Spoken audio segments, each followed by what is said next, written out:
Visą Lietuvą išblaivinti siekiantys valstiečiai dar prieš porą metų pradėjo nuo Ramūno Karbauskio krašto, Šiaulių rajono. Štai ši joninių šventė Kuršėnuose turėjo būti visiškai blaivi. Jau porą metų rajone galioja draudimas renginių metu prekiauti svaigalais. Gerai, mažiau girtų. O prie geros muzikos nieko nesinori paragauti? Ko yra, to užtenka. Yra dešrelių, kavos, arbatos. Žinoma, teigiamai, tai yra tikrai blogas dalykas visuomeniai. Kas blogas dalykas? Alkoholis. Kodėl? Manau, jį reikia drausti, nes turi tikrai neigiamą įtaką. Taip. O per kitas šventės, kai leisdavo gerti, nusipirkdavo talaus? Ne. Ne, nevartodavo alkoholio. Tačiau į Kaušelį išvengti nepavyko. Kas norėjo, tas rado, kur išgerti. Blogai yra. O kad tokia šventė yra be alkoholio. Be alaus alkoholio. Kokia šventė yra be alkoholio. Tai jau paėmęs atėjot ir dar eisit pirkti.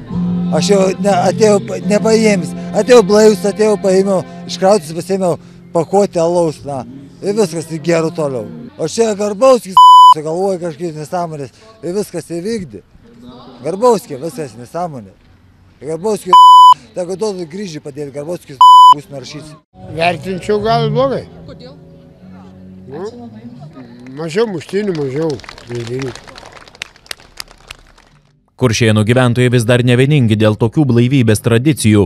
Nors ir džiaugiasi, kad girtų žmonių nematyti, tačiau paragauti bent jau alaus sako norėtųsi. Mat su alumi ir šventė linksmesnė. Nu, jeigu silpnu, tai kodėl? Jeigu žmonės su protu, reiškia, turi savo, reiškia, samprotavimus, protingai, kultūringai, kodėl ne? Silpna alkoholį, kodėl? Ir užsienigi yra visur leidžia, manau. Pas mums jau čia per daug užlenkia tą lasdą. Nėra labai gerai, nes kadangi šventė lieka šventė, nebūtinai ten kažkokia būtų labai stiprus alkoholis, bet žmonės kažką tai užkasti, kažką tai kokią nors paprastą, kokią nors vyros geros, kokią alaus paprastą, jaunimas, jeigu negerbė, bet yra pagyvenusių žmonių, yra senyvo amžiaus. Tai ką čia sugalvoju, aš nežinau, visą laiką čia gyvenau Kuršėnuose, tas laiką būdavo nuostabi šventė, dabar kokia čia šventė, jeigu pabuvom pradėm namo. Ir kas čia šventė? Draudimu nėra visiškai patenkinti ir verslininkai. Esą apyvarta tokiu atveju krenta ko ne per pus. Kai kuriuose rajonuose mes prekiaujam ir alkoholiu, tai tos šventės tikrai didesnė parama gauna. Nes faktiškai dvigubai daugiau prekiaujam šventės, kur yra alkoholis.